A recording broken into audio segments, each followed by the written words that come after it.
Hello, my name is Michael Lyons. I'm a physician out in Loveland, Colorado, Pericletos Osteopathic Clinic, and also a skateboarder. And today I want to talk to you about some skateboarding focused rehab you can do if you roll your ankle. Ankle sprains are one of the most common injuries for skaters and one that can often get little attention, proper attention, because we want to skate again as soon as possible. And we can get into this vicious cycle of just trying to get on our board and repeatedly spraining our ankles if you don't give the proper attention to the ankle to heal fully initially. Rehab process for the ankle isn't hard. Everyone knows what to do. The problem is that we often feel like rehabilitation is really far removed from what we do as a skateboarder. It's hard to try and buy into protocols and to do them consistently when the motivation's just not there. As soon as the ankle's feeling good enough, motivation can really fall off. As a physician who skateboards and has dealt with many injuries, one of the most important shifts that I've had in my injury recovery is to get the skateboard involved just from the early onset. Not to replace standard rehab, but it's rather to enhance it. And the idea is to keep you comfortable on your board as you heal and to progress back to skating in a way that blends rehab with skating better and ensuring that your muscle strength, your balance, your range of motion exercises are applied to time on the board every step of the way. Before we get into the skate-focused ankle sprain rehab exercises, let's review what's going on with this injury and what the standard of care is as far as treatments. And then after the skate-focused rehab, I'll discuss what we can do in the clinic to help and what other adjuncts you can do to help recover from the ankle sprain faster, as well as any nutrition supplements you could consider for injury recovery. So the types of ankle sprains that we have, not all ankle tweaks are the same. It has to do with the ligamentous structure of the ankle and how it rolls, what is getting injured. For this article, we'll cover the most common, which is inversion injuries, where you basically do like an overflick, rolling over the outside of your foot. Let's cover this anatomy quickly, as it'll make sense as we discuss how to recover and to prevent injury. The tibia, fibula, talus, fifth metatarsal, anterior talofibular ligament, calcaneofibular ligament, posterior talofibular ligaments. The amount of ligamentous damage determines the severity of the sprain. The severities are graded into three types. Grade 1 is a ligament is stretched, but it's not torn. It's the ATFL only. Grade 2, the ligament is partially torn. The ATFL and possibly some of the CFL are involved. And grade 3, the ligament, like the ATFL, is completely torn. The joint capsule is damaged, CFL and possibly the PTFL are involved as well. As an osteopathic physician, I look into the whole person. A tweaked ankle can have whole body effects. In addition to treating the ankle specifically, I would also address other findings that can occur in this injury affecting the entire lower extremity, the pelvis, the sacrum, and the low back. Let's discuss a little bit about the why of the ankle sprain. Our ankles are more stable in dorsiflexion. That's like when the toes are coming up, when we're leaning over our toes. And it's less so in plantar flexion. This is because the talus tapers. It's wider in the front, and as you come up on your toes, it becomes narrower surface, and there's now more space in the ankle joint to wobble. Not only that, the ATFL is most stressed in that position. So the higher your heel, the less stable the ankle joint. And this is why skating in 9-inch stilettos has always been a bad idea, among other reasons. So if you can't get optimal dorsiflexion of the ankle, you are not getting into the most stable position. And much of the standard recovery for an ankle sprain focuses on restoring dorsiflexion. For the past couple of years, I've been skating in zero drop footwear, shoes with no heel rise at all. There's some shoes from Sense of Motion made out here in Montrose, Colorado that are very good. If you want to get every bit of dorsiflexion possible for ankle stability, avoid high heels, bottom line. If you just rolled your ankle, there are things you need to know in the immediate setting. Primarily at this stage, you need to address swelling, instability, and pain, inflammation. If you're at a session and you roll your ankle, do you need to leave and get an x-ray? That's a good question, and actually the do I need an x-ray question has a very clear answer. There are 4 spots on your foot or ankle that, if painful to touch, will earn you an x-ray, especially if you can't bear weight. This is known as the Ottawa ankle rules. So look at your just sprained ankle. Run your finger from the pinky toe along the edge of your foot to the little bump near your ankle. This is the base of the fifth metatarsal. Next, run your fingers down your shin and you will feel a tendon towards the inside top of your ankle. Follow that to the top of your foot, and that bone where the tendon attaches is called the navicular. The last two spots are easy to feel. These are your landmarks. The lateral and medial malleoli inside and outside of your ankle. Feel these bones to the very tip near your heel along the back side of them for about 4 to 6 inches. Hopefully all is good and you're bearing weight good. None of these areas were tender. If they were, you would need to go and get an x-ray. You just sprained your ankle, so now you're on filming duty, right? No. The next 24 hours are important to address the swelling and to get it under control. If you are in Colorado, come see me, Paracletos Osteopathic Clinic. If not, see if you can find an osteopathic physician to optimize your ankle alignment and circulation for reducing swelling. If that can't happen, consider elevating the foot, adding compression. You probably should consider that either way. As far as compression, I like CEP compression, CEP compression sleeves, but you can use any elastic bandage or tape to compress the area. But your ankle should still be able to move. And what about kinesiology tape for swelling in the acute phase? Lymphatic tape has been shown to be helpful for other areas. However, evidence for ankle swelling is lacking or controversial, though taping may help with proprioception. If you have severe grade 3 ankle injury, you may consider immobilization, but not for more than 10 days. Long-term immobilization can lead to poor outcomes. Bracing the ankle may be necessary initially. Mechanical ankle stability can present for up to 6 to 12 weeks after a sprain. Even if you feel like good enough to get on your board, do not find yourself in a repeat ankle sprain vortex. The semi-rigid braces are preferred to the flexible bracing if you are going to brace. When to wean the brace? The goal is not to rely on the brace. And this time you want to be working on stabilization for your ankle as best as possible internally with strength training, getting out of the brace as much as possible as the weeks go by while not skating, and continuing the strengthening exercises.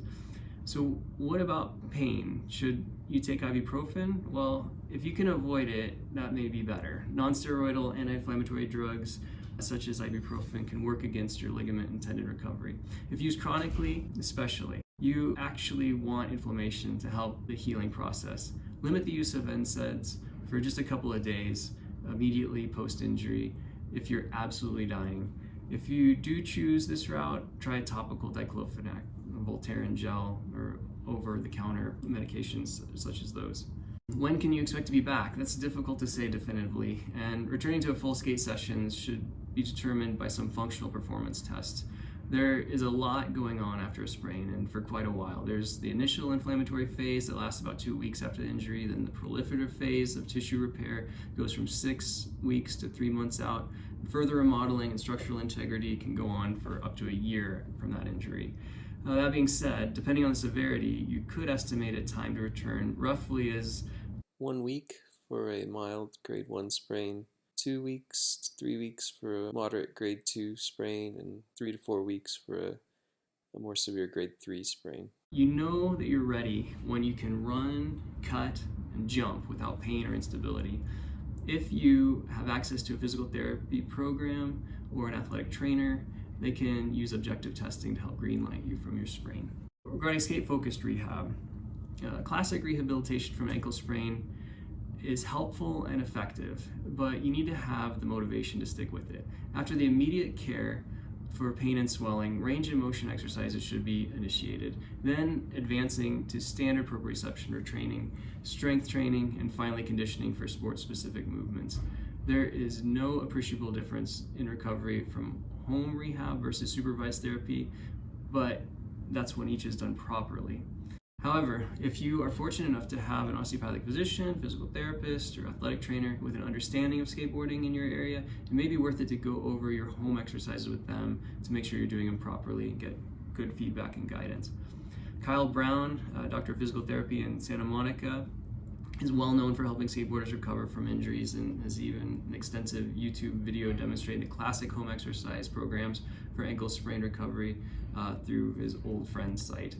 Matt Beer, the Daily Push, has many helpful exercises for skateboarding conditioning, and Daniel Bardalo has skateboarding specific strength training as well as helpful exercises for ankle sprain injuries in recovery at their skateboard strength.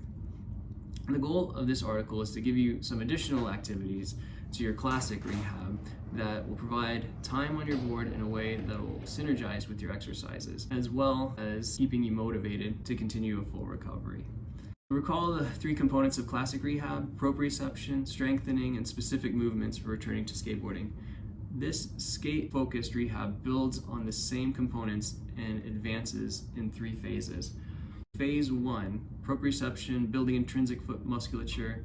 You'll be doing static manual holds, strengthening isometric and isolytic flick holds using a resistance skateboard. Returning to skate in phase 1, you'll be pushing regular and switch, just balancing your musculoskeletal system.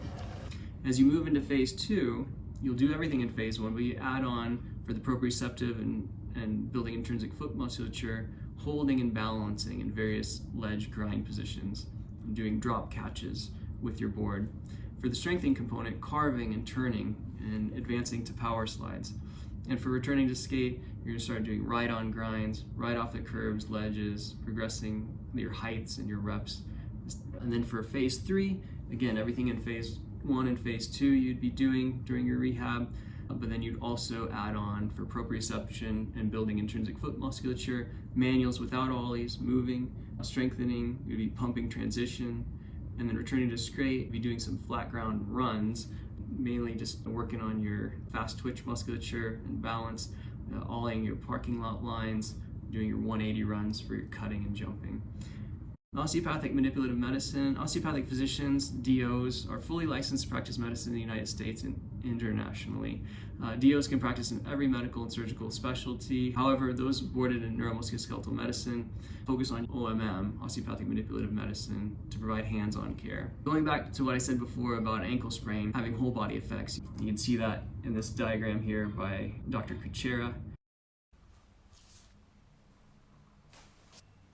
Goes through all of the areas all the way up the leg into the low back that can be affected by an ankle sprain. What about nutrition, supplements for recovery? It's not going to hurt necessarily. The research isn't that fantastic. Things like glucosamine and chondroitin, MSM, they've been going back and forth as far as benefits for arthritis in the literature, and for ankle sprain. I mean, it's a building block. You could consider doing that. Anecdotally, I used to do that whenever I'd sprain my ankles. I'd load up on glucosamine and chondroitin and MSM. Curcumin, boswellia, these are good for pain and not as harsh as non-steroidal anti-inflammatories. Collagen, another building block just to help. That's been very available lately. It seems like everyone is selling collagen now, but the certain types may be more beneficial for connective tissues. And again, just building your connective tissues. Vitamin C is essential for collagen synthesis, and vitamin D for bone and musculoskeletal health. Pulsed electromagnetic field therapy is another option, again, just to stimulate collagen production and circulation and blood flow. Again, these claims just haven't been fleshed out robustly, but if you have access to it, it's not going to hurt. Same with red light therapy, cold lasers. Again, probably wouldn't go hunting for these, but if you have access for them, that's economically reasonable. Could be some anecdotal evidence for improvement. Other adjuncts you can consider are regenerative injections, prolotherapy, platelet-rich plasma, or stem cell therapy. Prolotherapy for the ATFL and other ligaments did not improve return to sports time, but it did improve re-injury rate. Prolotherapy may help improve chronic injuries as well. It's just a regenerative injection, helps stimulate your body to lay down more collagen and make the attachments between tendons and bones and ligaments and bones more stable. I do some prolotherapy at this office, but again, if you're fortunate enough to live out here in Colorado, come see me if you have an injury, or I would recommend Dr. Hecker at Hecker Sports Medicine for really comprehensive regenerative work for real persistent ankle injuries. He's my go-to for any complex foot issues, especially in athletes who want to return function and are trying to avoid surgeries. Thank you so much for your time today. Hope that you guys are out there skating and not having to deal with ankle injuries. But if you do, just keep these things in mind, and then try to do this more stepwise rehab with your board, just to get out of that vortex. You don't want to get on your board too soon, doing too much when the ankle isn't quite ready for it, but you need to rehab, and that can be boring. So this is trying to split the difference. So you're doing your appropriate rehab, but you're not losing your mind because you're not on your board, and hopefully that will buy you enough time. Just let your body do what it does normally and heal well, and you can skate well and skate longer. God bless you guys.